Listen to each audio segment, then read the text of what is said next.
พี่น้องเอ้ยละบ่มีชุนเฉียวหายบาย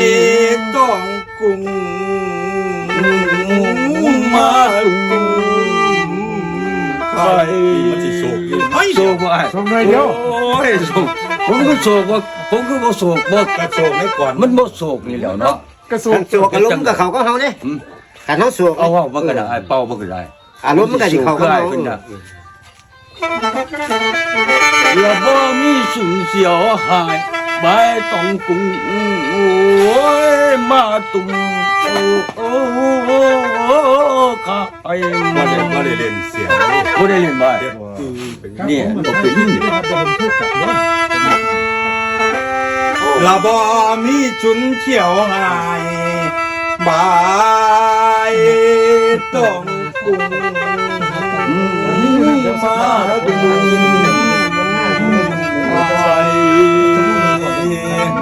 มกใส่ไฟให้ลูกน้อยมกใส่ไฟให้ลูกน้อยทาง คอยเฮ็ดไก่เมียโอ้ ดีใจเหลือเสียงเมีย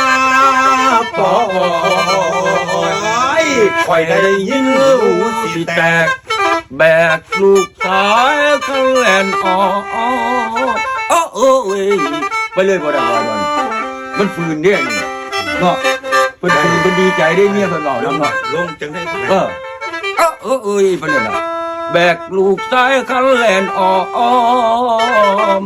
เอ้ยเถียงหน้าหน่อยจังปล่อยมือเถียงหน้าหน่อยจังปล่อยมือ